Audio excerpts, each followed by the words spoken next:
Welcome to movie definer friends. आज हम 2014 की इंटरस्टेलर मूवी के प्लॉट को देखने जा रहे हैं, जिसकी IMDb रेटिंग 8.7 आउट ऑफ 10 है। और ये एक साईफाई मूवी है जिसमें आप ब्लैक होल, टाइम ट्रेवल से रिलेटेड डिफरेंट पॉसिबिलिटीज़ को देख सकते हैं। तो चलिए मूवी एक्सप्लेनेशन को स्टार्ट करते हैं। मूवी की स्टार्टिंग कुछ लोगों के इंटरव्यू को दिखाते हुए होती है, जिसमें एक ओल्ड लेडी अपने यंग एज के टाइम पीरियड के बारे में बताते हुए कहती है कि उसके फादर एक किसान थे। एक दूसरी लेडी बताती है कि उस टाइम पीरियड में बहुत ज़ोर की धूल की आंधी चला करती थी। एक ओल्ड मैन बताता है कि उन्हें उनके बर्तनों को उल्टा रखना पड़ता था ताकि उस पर धूल ना पड़े। वो ओल्ड लेडी बताती है कि उस वक्त गेहूं के फसल नहीं उगते थे, बट उनके पास मक्के के फसल थे, एक रो तक फैले हुए। अगर आपको समझ में नहीं आ रहा कि ये किस बारे में बात कर रहे हैं, तो ये एक्चुअली अर्थ के एक ऐसे टाइम पीरियड के बारे में बात कर रहे हैं जब अब अर्थ पर बारिश नहीं होती और धूल की आंधियाँ चलती रहती है, जिसके कारण हर साल एक एक करके हर एक फसल उगना बंद होती जा रही है, जिससे फार्मिंग करना बहुत मुश्किल हो गया है। धरती अब उतनी उपजाऊ नहीं रही और इंसानों का अर्थ पर सर्वाइव करना मुश्किल होता जा रहा है। सीन शिफ्ट होकर उसी टाइम पीरियड में आता है जहां हमें कूपर नाम के एक आदमी को दिखाया जाता है, जो अपने सपने में अपने किसी प्रीवियस मिशन के क्रैश का सपना देख रहा था। लेकिन तभी उसकी 10 साल की बेटी मर्फी उसे आकर उठाती है और वो अपने रूम में किसी भूत के होने का जिक्र करती है। वो कहती है उसे लगता है कि वो उसके फादर कूपर ही हैं।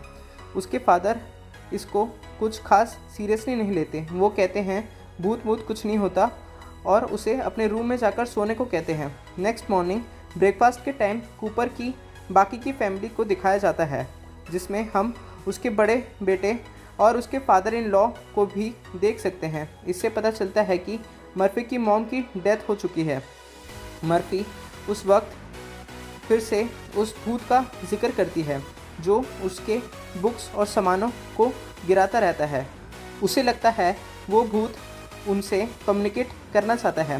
कूपर कहता है अगर ऐसा है तो उसे चीज़ों को एनालाइज करना चाहिए और जो कंक्लूजन मिले उसे पेश करो।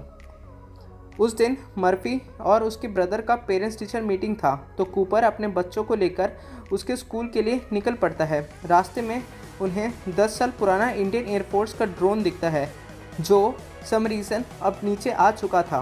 कूपर उस ड्रोन का पीछा कर उसे अपने कंट्रोल में ले लेता है। वो कहता है उसमें कमाल के सोलर बैटरीज हैं जो उन्हें फार्म में काम आएंगे।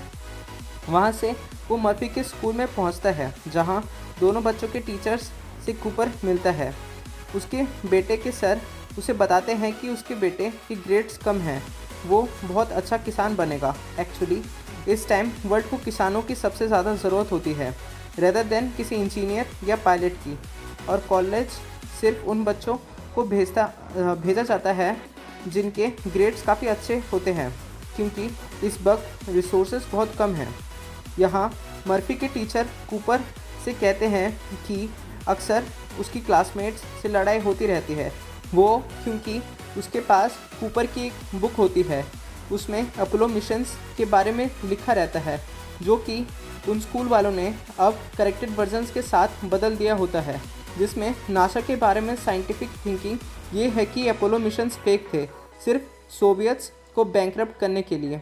यहाँ हमें पता चलता है कि इन सब से पहले कूपर एक नासा का पायलट था, और वो जब ये बात सुनता है तो वो बहुत ज़्यादा डिसअपॉइंटेड हो जाता है। अगले दिन वो अपने फैमिली के साथ बेसबॉल मैच देखने जाता है, लेकिन मैच के टाइम ही वहाँ धूल की आंधी आ जाती है और वो वहाँ से अपने कार में घर वापस आ जाते हैं। और जब घर के विंडोज़ बंद करते टाइम जब कूपर मर्फी के रूम में पहुँचता है, तो वो देखता है कि धूल की मदद से वहाँ मोटे और पतले लाइंस की हेल्प से किसी ने कुछ मैसेज लिखा होता है।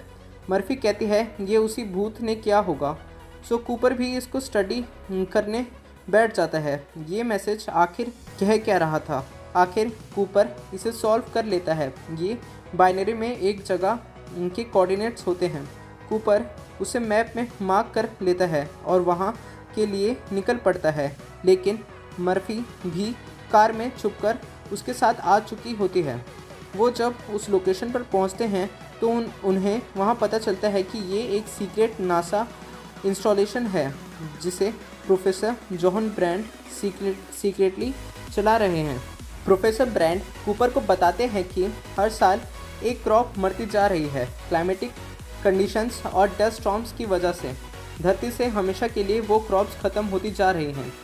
जल्दी ही कोई भी क्रॉप्स धरती पर उग नहीं पाएगी और इंसान भूखे मर जाएंगे। यहाँ प्रोफेसर ब्रैंड एक बड़ा सीक्रेट रिवील करते हैं कूपर को। वो कहते हैं कि उन्हें एक वर्म होल मिला है जो शायद किसी एलियन इंटेलिजेंस द्वारा बनाया गया है और 48 साल पहले डिस्कवर हुआ था।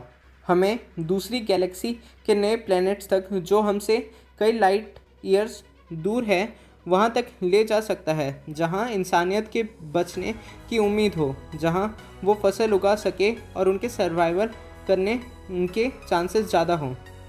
वो बताते हैं कि नासा ने लेज़रस मिशंस के नाम से एक मिशन चलाया था जिसमें कुछ एस्ट्रोनॉट्स उस वर्म होल के थ्रू दूसरी गैलेक्सी तक का सफ़र तय कर चुके हैं, जहां उन्होंने गार्गेंचुआ नाम के ब्लैक होल के पास 3 ऐसे प्लैनेट को आइडेंटिफाई किया है जो शायद इंसानों के रहने लायक हो सकते हैं। ये प्लैनेट्स हैं मिलर, एडमंड्स और मैन, और इनके नाम उन एस्ट्रोनॉट्स के नाम पर रखे गए हैं जो इनको सर्वे करने गए थे उस लेज़रस मिशन के दौरान।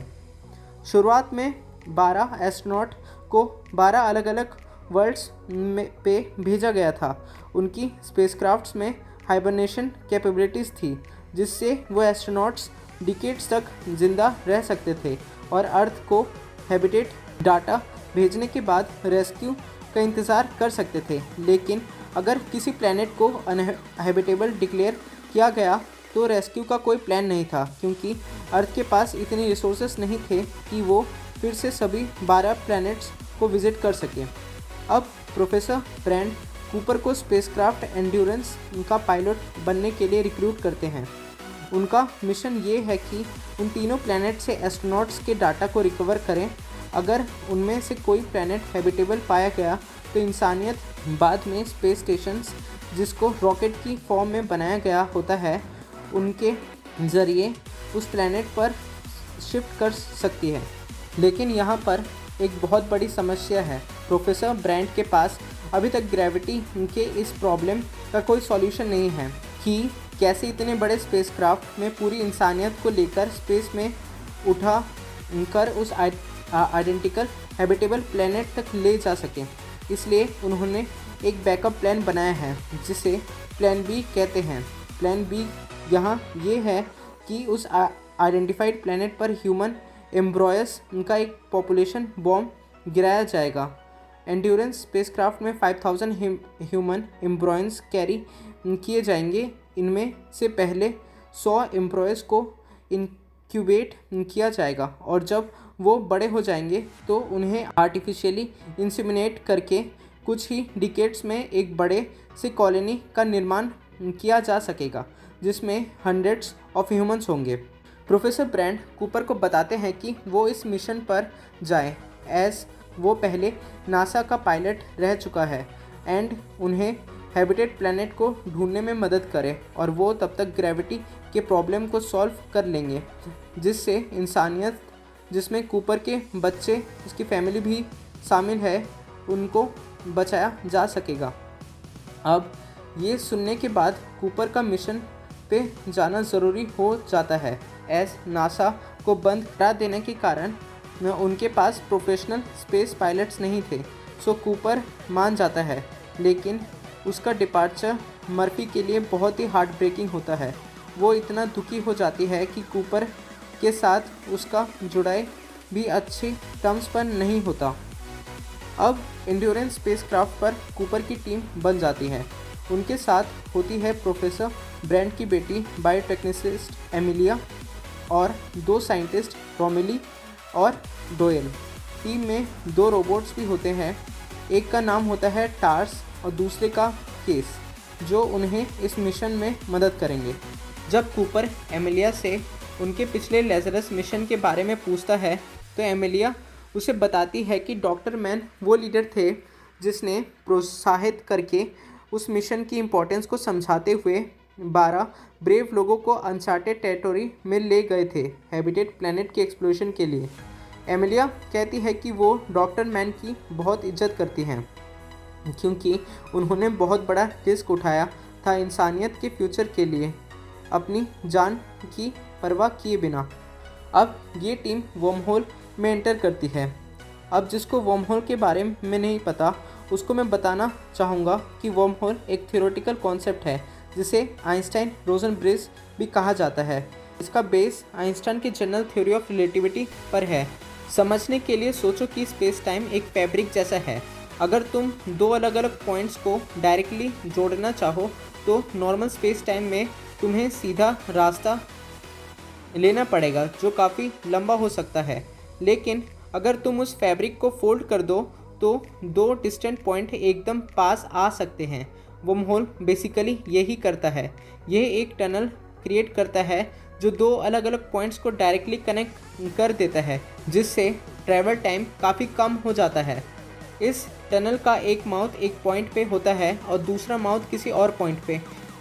एक पॉइंट हमारे अर्थ के क्लोज और दूसरा पॉइंट किसी दूसरे गैलेक्सी के किसी दूसरे हैबिटेट प्लैनेट के पास। मतलब अगर तुम एक वर्महोल के थ्रू ट्रैवल करते हो तो तुम स्पेस में दूर की किसी जगह पर पहुंच सकते हो, लेकिन वर्महोल सिर्फ थ्योरेटिकल हैं और रियल लाइफ में अब तक साइंटिफिक कोई भी एविडेंस नहीं मिला उसके एग्जिस्टेंस का। लेकिन आइंस्टाइन का मानना था कि वर्महोल्स होते होंगे और मॉडर्न साइंस की थ्योरीज पर बात करें तो ऐसा माना जाता है कि वर्महोल्स बनाए जा सकते हैं जिससे दूर गैलेक्सी में ट्रैवल किया जा सके कम समय में। तो इस केस में भी कुछ ऐसा ही होता है। उनके हिसाब से किसी इंटेलिजेंट सभ्यता ने इसको यहाँ पर प्लांट किया है ह्यूमंस की हेल्प करने के लिए। उस वर्महोल से ट्रैवल करके वो दूसरी गैलेक्सी तक पहुँचते हैं। वहाँ पहुंचकर वो लोग डिसाइड करते हैं कि वो मिलर की प्लैनेट की तरफ बढ़ेंगे, क्योंकि जो भी थोड़ा बहुत डाटा उन्हें मिला था उनके हिसाब से मिलर का प्लैनेट उनके लिए बेस्ट ऑप्शन था।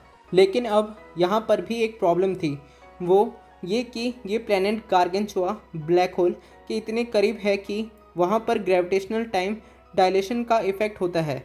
इसका मतलब ये है कि मिलर प्लैनेट पर बिताए हुए हर घंटे अर्थ पर बिताए 7 सालों के बराबर होंगे। ये लोग एक टीम बनाकर प्लैनेट के सरफेस पर उतरते हैं, लेकिन जल्दी ही उन्हें समझ में आ जाता है कि ये प्लैनेट रहने लायक नहीं है, क्योंकि पूरा प्लैनेट एक सैलो ओशन से घिरा हुआ है जिसके सरफेस पर सिर्फ पानी है और जिसमें बड़े बड़े टाइडल वेव्स उड़ती रहती हैं।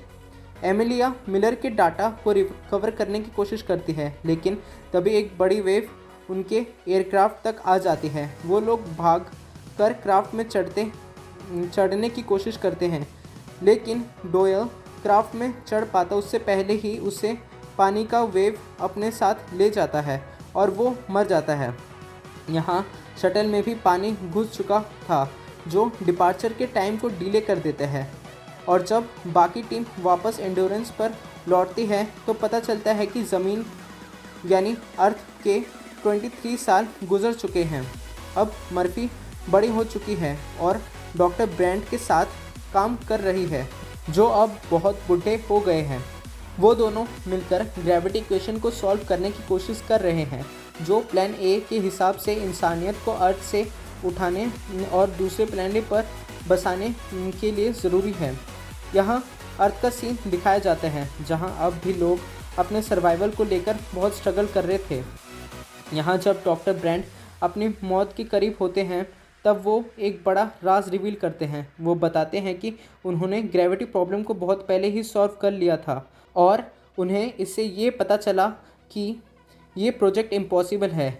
उनको इक्वेशन को पूरी तरह से सॉल्व करने के लिए ब्लैक होल सिंगुलरिटी से और ज़्यादा डाटा चाहिए था, लेकिन उन्होंने ये फाइंडिंग्स छुपा के रखी ताकि लोगों की उम्मीद ज़िंदा रहे और उन्होंने अपनी भरोसे प्लान बी पर रखा, यानी कि एंडोरेंस में रखे फ्रोज़न एम्ब्रॉयज़ को उसे यूज़ करके इंसानियत को दोबारा शुरू करना। वो ये भी जानते थे कि वर्महोल के ज़रिए वापस अर्थ पर लौटने का कोई रास्ता नहीं है। मर्फी ये सुनकर डिसअपॉइंटेड होती है, लेकिन वो ये कंक्लूड करती है कि अगर उसके पास ब्लैक होल की सिंगुलरिटी का एडिशनल डाटा मिल जाए तो ब्रांड की इक्वेशन को वर्क करवाया जा सकता है। अब सीन शिफ्ट होकर दोबारा यहाँ स्पेसक्राफ्ट पर आता है। यहाँ अब एंड्योरेंस में फ्यूल कम होता जा रहा था और अब टीम के पास सिर्फ एक ही प्लेनेट विजिट करने के लायक फ्यूल बचा था। उसके बाद उनके पास बस वापस अर्थ पर लौटने जितना फ्यूल बचेगा। अब ये डिसीजन लेना पड़ता है कि वो कौन से प्लेनेट पर जाएं। बहुत टेंस वोट के बाद टीम मैन के प्लेनेट को चूज़ करती है, क्योंकि मैन अभी भी सिग्नल्स ट्रांसमिट कर रहे थे। लेकिन एमिलिया चाहती थी कि वो एडमंड के प्लेनेट पर जाए, क्योंकि वहाँ का डाटा ऑर्गेनिक लाइफ दिखाता है। एमिलिया का थ्योरी ये था कि 3 प्लेनेट एक बड़े ब्लैक होल के इर्द गिर्द ऑर्बिट कर रहे हैं और यूनिवर्स में जो भी एक्सीडेंट्स होते हैं जिनसे लाइफ बनती है, जैसे एस्ट्रॉइड्स, कॉमेट वगैरह, वो इस सिस्टम में नहीं होते। इसलिए उनका पॉइंट था कि जहाँ ऑर्गेनिक लाइफ दिखा रहा है वो प्लेनेट ज़्यादा प्रॉमिसिंग हो सकता है। लेकिन क्योंकि मैन का डाटा ज़्यादा रीसेंट था और उसका सिग्नल अभी भी आ रहा था, टीम ने उसी पर जाना ठीक समझा, भले ही उस डाटा में ऑर्गेनिक लाइफ का कोई इंडिकेशन नहीं था। जब टीम मैन के प्लेनेट पर पहुंचती है तो उन्हें पता चलता है कि ये प्लेनेट आइसी और इनहॉस्पिटेबल है, बिल्कुल रहने लायक नहीं है। मैन हमेशा से जानता था कि प्लान बी ही मिशन का असली गोल था। वो कूपर को बताता है कि ब्रांड को पहले से पता था कि उसे ब्लैक होल की सिंगुलरिटी डाटा की ज़रूरत पड़ेगी और मैन ने अर्थ को छोड़ने से पहले ही ये बात जान ली थी। लेकिन सिंगुलरिटी डाटा मिलना लगभग नामुमकिन है, क्योंकि वो ब्लैक होल के पीछे छुपा होता है जहाँ से लाइट भी एस्केप नहीं कर सकती। रोमेली सजेस्ट करता है कि रोबोट टार्स गार्गेंचुआ के ब्लैक होल हॉरिजन में घुसकर तेज़ी से डाटा ट्रांसमिट कर सकता है। शायद वो इतनी देर तक जिंदा रहे कि सिंगुलरिटी का डाटा भेज सके। लेकिन मैन ने अपने प्लैनेट की विजिबिलिटी के बारे में झूठा डाटा दिया था ताकि एंड्योरेंस टीम उसे बचाने आए। मैन कूपर के स्पेस सूट का वाइसर तोड़ देता है और उसे मरने के लिए छोड़कर शटल लेकर एंड्योरेंस पर भाग जाता है। रोमेली मर जाता है जब मैन के लगाए हुए बॉम्ब का एक्सप्लोजन होता है, जो उसने अपने सीक्रेट को बचाने के लिए सेट किया था। एमिलिया दूसरी शटल से कूपर को बचाती है और जब वो एंड्योरेंस पर पहुंचती है तब मैन को देखते हैं जो गलत तरीके से डॉकिंग कर रहा होता है। एयरलॉक एक्सप्लोड हो जाता है जिससे मैन मर जाता है और एंड्योरेंस को भी काफ़ी नुकसान होता है। लेकिन कूपर शटल को यूज़ करके एंड्योरेंस को कंट्रोल में ले आता है। अब एंड्योरेंस के पास फ्यूल लगभग ख़त्म हो चुका है, इसलिए कूपर और एमिलिया प्लान बनाते हैं कि वो एंड्योरेंस को गार्गेंचुआ के इर्द गिर्द स्लिंग शॉट करते हुए एडमंड्स के प्लैनेट की तरफ ले जाएंगे। गार्गेंचुआ के हैवी ग्रेविटी में होने की वजह से अर्थ पर कई और डिकेड्स गुजर जाते हैं। प्लान से थोड़ा हटकर टार्स के साथ कूपर भी खुद को ब्लैक होल में डिटैच कर लेता है। अपनी जान को बाजी पर लगाकर सिंगुलरिटी के डाटा इकट्ठा करने निकलते हैं और शिप के मास कम करके एमिलिया को आगे बढ़ाते हैं। कूपर और टार्स एक एक्स्ट्रा डायमेंशन टेसरेक्ट में पहुंच जाते हैं, जहां टाइम एक स्पेशियल डायमेंशन की तरह होता है और अलग अलग पोर्टल्स मर्फी के चाइल्डहुड बेडरूम के अलग अलग वक्त के ग्लिम्स दिखाते हैं। तब कूपर को समझ में आता है कि ये एलियन बीइंग्स असल में फ्यूचर के ह्यूमंस हैं जिन्होंने ये स्पेस कंस्ट्रक्ट किया है ताकि कूपर मर्फी से कम्युनिकेट करके इंसानियत को बचा सके। कूपर ग्रेविटेशनल वेव का यूज़ करके टार्स का सिंगुलरिटी डाटा मर्फी के वॉच में एनकोड कर देता है, जो उसे ब्रांड की इक्वेशन सॉल्व करने में मदद करती है और अर्थ से इवैक्यूएशन पॉसिबल हो जाता है। कैसे भी करके कूपर सिंगुलरिटी से निकलकर नासा के स्पेस स्टेशन में सैटर्न के करीब जाता है। वहाँ उसकी मुलाकात अब बहुत बूढ़ी हो चुकी मर्फी से होती है। और ये वही ओल्ड लेडी थी जो मूवी की स्टार्टिंग में बता रही थी कि उसके फादर एक किसान थे। वो इंसानियत के इस दूसरे प्लेनेट तक जाने के ट्रैवल को लीड कर रही थी। मर्फी कूपर को कहती है कि वो अपनी लाइफ जी चुकी है और वो कूपर को कन्विंस करती है कि वो एमिलिया और केस को ढूंढे जो अपने वन वे ट्रिप में एडमंड्स के प्लेनेट पर पहुंच गए हैं और वहां प्लान बी को इम्प्लीमेंट कर रहे हैं। और कूपर भी यही करता है। वो वहां से एक स्पेसशिप को चुराकर उन्हें ढूंढने निकल पड़ता है। तो फ्रेंड्स, ये थी इंटरस्टेलर मूवी का फुल ओवरव्यू जो हमें बताती है कि कुछ बेहतर करने के लिए हमें किस लेवल का रिस्क लेना पड़ सकता है और किस लेवल की कुर्बानियाँ देनी पड़ सकती है। ये कहानी सिर्फ मूवी की नहीं है, ये हमारे असल ज़िंदगी की भी है। कभी कभार जब हम अपने सपनों को चेस करते हैं तब हमें भी अपने फैमिली फ्रेंड्स इनसे दूर होकर अपने गोल्स पर फोकस रखना होता है और बिना कुर्बानी के कोई भी कामयाबी हासिल नहीं होती। सो आज की वीडियो यहीं तक थी फ्रेंड्स। अगर आपको ये एक्सप्लेनेशन पसंद आई हो तो वीडियो को लाइक और शेयर ज़रूर करें और ऐसी ही और अमेजिंग मूवी एक्सप्लेनेशन के लिए हमारे चैनल मूवी डिफाइनर को सब्सक्राइब करना बिल्कुल भी ना भूलें। तो मिलते हैं नेक्स्ट वीडियो में बहुत ही जल्द। तब तक के लिए बाय, टेक केयर।